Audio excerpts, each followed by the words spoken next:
Hello friends welcome to tell stories. தும் தேனா சாத் மேரா serial voice over வீடியோக்கு உங்கள் எல்லாத்தையும் வெல்கம் பண்ணுறேன். நம்ம சேனலில் இன்னும் சப்ஸ்கிரைப் பண்ணலைன்னா உடனே சப்ஸ்கிரைப் பண்ணிக்கோங்க. அப்போ தான் இதே மாதிரி டெய்லி அப்டேட்ஸ் உங்களுக்கு இமீடியட்டாக கிடைக்கும். இன்னைக்கு எபிசோட் 69ஓட ஸ்டார்டிங்கே ரொம்ப டென்ஷனாக தான் ஆரம்பிக்குது. கோர்ட்டில் லலித்தோட லாயர் அப்ராஜிதாவை கேரக்டர்லெஸ்னு சொல்லி ரக்ஷித் கூட அஃபேர் இருக்குன்னு சொல்லிட்டு ரொம்ப பேடாக பேசிகிட்டு இருக்காரு. இதை கேட்டுட்டு இருக்க லலித் திடீர்னு அவனோட பிளேஸ்லேருந்து வந்து லாயரோட காலரை பிடிச்சி கேட்டுட்டு இருக்காரு. என் ஒய்ஃபை பற்றி தப்பாக பேச உனக்கு எவ்வளோ தைரியம் சொல்லிட்டு கோர்ட் முன்னாடி ஒரு பெரிய ட்ராமா க்ரியேட் பண்ணிகிட்ருக்காரு. ஜட்ஜ் வந்து ஆர்டர்னு கத்திட்டு இருக்காரு. அப்பவும் இவர் கேட்காம காலரை பிடிச்சிட்டு இருக்காரு. லலித் நல்லா ட்ரமாட்டிக்காக ஜட்ஜ் சார் என்னை ஜெயிலில் போடுங்க இல்லை தூக்கில் போடுங்க, ஆனால் ஒய்ஃபை பற்றி யாராவது தப்பாக பேசுகிறத நான் கேட்டுட்ருக்க மாட்டேன், அவள் ரொம்ப இன்னசென்ட், எதுக்கு அவளை பற்றி இவ்வளோ தப்பாக பேசிகிட்டு இருக்காங்க, இப்படி யாராவது தப்பாக பேசும்போது நான் சைலண்ட்டாக இருப்பேன்னு நினைக்காதீங்க அப்படின்னு லலித் சொல்லிட்டுருக்கான். இங்கே அப்ராஜிதாவோட மைண்ட் வாய்ஸ் எப்படின்னா, என்னோட ரெஸ்பெக்ட் பூரா அழிச்சிட்டு இப்போ இவர் முன்னாடி வந்து ஒரு மகான் மாதிரி நடிச்சிட்ருக்காரு. உன்கிட்ட இருந்து நான் இதை தான் எக்ஸ்பெக்ட் பண்ண லலித், நீ இந்த மாதிரி தான் பண்ணுவேன்னு தெரியும். கோர்ட்டில் இவ்வளோ பெரிய விஷயம் போயிட்டுருக்கு. பட் அங்கே ரக்ஷித்தோட வீட்டில் அவங்க அப்பா அம்மா எக்ஸைட்டடாக அப்ராஜிதா வீட்டுக்கு மேரேஜ் ப்ரப்போசல் எடுத்துகிட்டு போகிறாங்க. அப்போது கரெக்டாக விவான் கார் வரும்போது இவங்க போயிடுவாங்க. ஸோ விவான் வந்து கால் பண்ணிட்டு உங்ககிட்ட முக்கியமான விஷயம் பேசணும்னு சொல்லும்போது அவங்க அம்மா வந்துட்டு இல்லை, நான் இப்போ இம்பார்ட்டண்ட் ஒர்க்காக போகிறேன்னு அதனால் பேச முடியாது அப்படின்னு சொல்லிடுவாங்க. ஸோ விவான் வந்து உள்ளே போவான். உள்ளே போனோடனே மோஹித் மட்டும்தான் இருப்பாங்க. ஸோ மோஹித் கிட்ட இந்த மாதிரி அப்ராஜிதாவுக்கு மேரேஜ் ஆயிடுச்சா, அண்ணா எங்கே இருக்காருன்னு, அண்ணாவை இப்போ பார்த்தே ஆகணும், இன்னைக்கு டிவர்ஸ் கேஸ் போயிட்டுருக்கு அப்படின்னு சொல்லிட்டு மோஹித் கிட்ட சொல்லிட்டு இருப்பாரு. ஒரு கால் வந்து ஆஃபீஸ் கால். அதில் அப்ராஜிதா வந்து இன்னைக்கு லீவில் இருக்காங்க அப்படின்ட்டு சொல்லும்போது அவள் என்கிட்ட லீவ் எதுவும் சொல்லலையேன்னு சொல்லிட்டுருக்காங்க. ஸோ ஓகே, இந்த லீவ் வந்து யார் அப்ரூவ் பண்ணதுன்னு பார்க்கும்போது ரக்ஷித் அப்ரூவ் பண்ணியிருக்காங்க அப்படின்னு சொல்லுவாங்க. அண்ட் வந்துட்டு அப்ராஜிதாவோட மெயில்ஸ் எல்லாம் செக் பண்ணப்போ ஏதோ லாயர் கோர்ட் கிட்ட இருந்து லாயர் மெயில்ஸ் நிறையா வந்திருக்கு அப்படின்னு சொல்லிட்டுருப்பாங்க. ஈரா வந்துட்டு லாயர் மெயில்ஸா அப்படின்ட்டு கேட்பாங்க. I think she is already married அப்படின்ட்டு சொல்லுவாங்க. இவளுக்கு ஈராக்கு என்னன்னா ரொம்ப ஹாப்பி ஆகிடும் மேரிட் அப்படின்னு சொல்லிட்டு. ஈராக்கு ஷீலா கிட்ட இருந்து கால் வருது. ஷீலா சொல்கிறாங்க, சுதா என் பேச்சை கேட்காம அப்ராஜிதா வீட்டுக்கு மேரேஜ் ப்ரப்போசல் எடுத்துகிட்டு போயிட்டாங்க அப்படின்னு. இவன் ரொம்ப சிரிக்க ஆரம்பிச்சிருவா. ஸோ ஷீலா என்னன்னா, நீ ரொம்ப சேடாக இருக்கல்ல, உனக்கு ஏதாவது ஆயிடுச்சா அப்படின்ட்டு பயந்துட்டு கேட்பாங்க. அப்போது இவ சொல்லுவா, எந்த பொண்ணை மருமகள்னு வீட்டுக்கு கொண்டு வர பார்க்குறாங்களோ அவள் ஆல்ரெடி இன்னொரு வீட்டு மருமக. அப்ராஜிதா மேரிட் அண்ட் அவளுக்கு இப்போ டிவோர்ஸ் கேஸ் போயிட்டுருக்கு அப்படின்னு இவ சொல்லுவா. இவ சொல்கிறத கேட்டு அவங்களுக்கும் ஷாக் ஆகிடும். அப்படியா அப்படின்னு சொல்லிட்டு அவங்களும் ரொம்ப ஹாப்பி ஆயிடுவாங்க. தென் இது ரக்ஷித்துக்கு தெரியுமா அப்படின்னு சொல்லி கேட்கும்போது இவ சொல்லுவா, ரக்ஷித்துக்கு தெரியுமான்னு தெரில, மோஸ்ட்லி தெரியாதுன்னு நினைக்கிறேன். இந்த உண்மை மட்டும் ரக்ஷித்துக்கு தெரிஞ்சிச்சுன்னா கண்டிப்பாக அப்ராஜிதாவை அவன் ஹேட் பண்ண ஆரம்பிச்சிருவான் அப்படின்னு சொல்லிட்டு, நம்ம எந்த ஒரு வெப்பனும் யூஸ் பண்ணாமல் பிரச்சனை அதுவாக சால்வ் ஆயிடுச்சே அப்படின்னு சொல்லிட்டு 2 பேர் ரொம்ப ஹாப்பியாக இருப்பாங்க. Then again back to court room.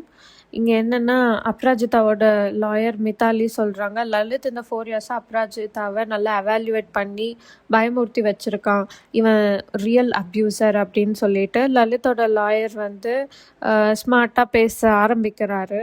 4 இயர்ஸாக டொமஸ்டிக் வயலன்ஸ் நடந்துச்சுன்னு சொல்கிறீங்க, நீங்கள் ஏதாவது போலீஸ் ஸ்டேஷனுக்கு போய் கம்ப்ளைண்ட் கொடுத்துருக்கீங்களா?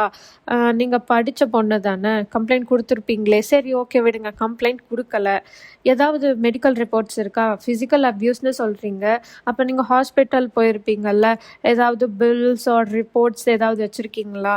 சரி அதுவும் இல்லைன்னா ஏதாவது செல்ஃபி எடுத்திருக்கீங்களா? இப்போ இருக்க பொண்ணுங்க எல்லாமே ஃபோட்டோ எடுத்து வச்சுக்கிறாங்களே, அந்த மாதிரி நீங்கள் ஏதாவது செல்ஃபி எடுத்திருக்கீங்களா அப்படின்னு சொல்லிட்டு இவர் லைனாக கொஷின்ஸ் கேட்டுட்டு இருக்காரு.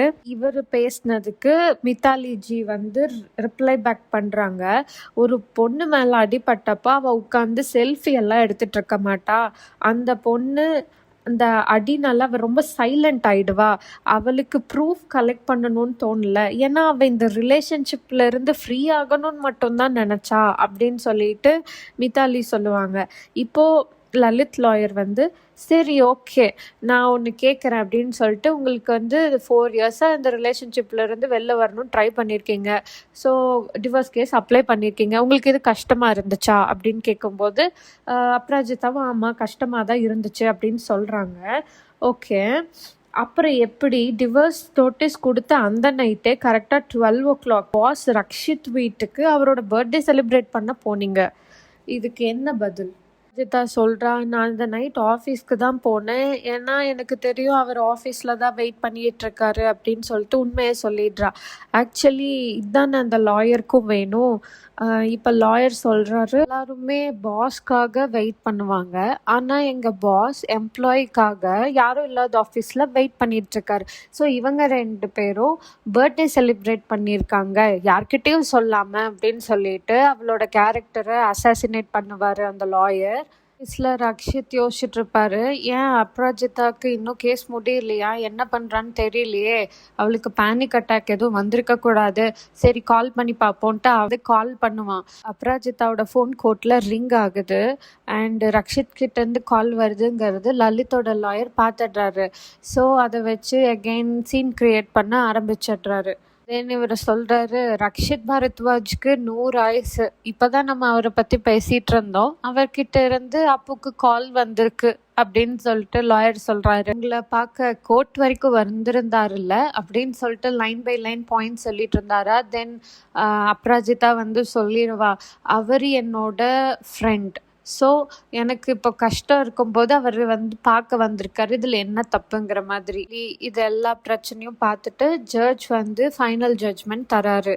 ஃபேமிலி கோர்ட்டோட மெயின் எய்ம் ஃபேமிலி காப்பாற்றுறது தான். ஸோ இந்த மேரேஜை சேவ் பண்ண நான் வாய்ப்பு இருக்குன்னு நினச்சி 180 டேஸ் கூலிங் பீரியட் தரேன், அதாவது 6 months தரேன் அப்படிங்கிறாரு. கவுன்சிலிங்க்கு அப்புறம் தான் டிவோர்ஸ் பற்றி முடிவு பண்ண முடியும்னு ஆர்டர் போடுறாரு. ஆனால் டொமஸ்டிக் அப்யூஸுங்கிற மாதிரி ஃபைல் பண்ணியிருக்கிறதால அப்ராஜிதா அவங்க அம்மா வீட்லேயே இருக்கலாம், லலித் கூட போகணும்னு அவசியம் இல்லை. லலித்துக்கு வந்து இப்போ 2000 ஃபைன் பே பண்ணணும் பிகாஸ் அவரோட பிஹேவியர்னால. முடிஞ்சு வெளியே வந்ததுக்கப்புறம் அப்ராஜிதாவோட லாயர் மித்தாலி செம கோவப்படுறாங்க. நீ ஏன் என்கிட்ட ரக்ஷித் மேட்ரை மறைச்ச, தெரிஞ்சிருந்தா நான் அதுக்கேற்ற மாதிரி ப்ரிப்பேர் பண்ணியிருப்பேன். இப்போ பாரு கோர்ட்டில் எல்லாத்து முன்னாடி உன் ரெஸ்பெக்ட் எல்லாம் போச்சு அப்படின்ட்டு சொல்லி திட்டிகிட்டு இருக்காங்க. அப்ராஜிதா வீட்டில் இருக்கவங்க பேசிகிட்டு இருக்காங்க. மாலதி கிட்ட அவங்க அப்பா சொல்லிட்டு இருக்காரு, நீ லலித்தை ரொம்ப நம்பின, ஆனால் லலித் லாயர் எப்படியெல்லாம் அப்புவை பேசினாங்கன்னு கவனிச்சியா அப்படின்னு சொல்லிட்டு. இது என்ன சொல்லுவாங்கன்னா, இல்லை நான் ரக்ஷித் கிட்ட பேச வேணான்னு சொல்லிட்டு நான் ஆல்ரெடி அப்பு கிட்ட சொன்னேன், ஆனால் அவள் தான் எதுவுமே நான் சொல்கிறத கேட்கல, சொசைட்டி இப்படி தான் பேசுவாங்க, நான் அவகிட்ட ஆல்ரெடி வார்னிங் பண்ணியிருந்தேன் அப்படின்ட்டு சொல்லிட்டுருப்பாங்க. தென் அங்கே லலித் வந்தோடனே லலித் கிட்ட கூட கேட்பாங்க, நீங்கள் ஏதாவது சொல்லிட்டீங்களா, பிகாஸ் ரக்ஷித் வந்து அப்பு கூட பேசுகிறதெல்லாம் எப்படி இவங்களுக்கு தெரியும் அப்படின்னு சொல்லி கேட்டோடனே லலித் சொல்லுவான், இல்லை நான்லாம் எதுவும் சொல்ல, இந்த லாயர் இப்படிலாம் பேசுவாருன்னு சொல்லியிருந்தா நான் வேற லாயரை பார்த்துருப்பேன், ஏன் இப்படி நடந்துச்சுன்னு எனக்கும் தெரில அப்படின்ட்டு நடிச்சிட்டு இருப்பான். இங்கே லலித்தோட அம்மா வந்து அப்ராஜிதா கிட்ட கேட்பாங்க, நீ ஏதோ சதி சாவித்ரி மாதிரி நடித்து ஆக்ட் பண்ணிட்டு இருந்திய சூப்பரா, இப்போ வந்து பார்த்தா தான் தெரியுது நீ உன்னோட பாஸ் கூட ரிலேஷன்ஷிப்பில் இருக்கேன்னு சொல்லிட்டு லலித் இவ வேண்டாம் இவளை டிவோர்ஸ் பண்ணிடு அப்படின்னு சொல்லிட்டு ட்ராமா போயிட்டுருக்கோம்.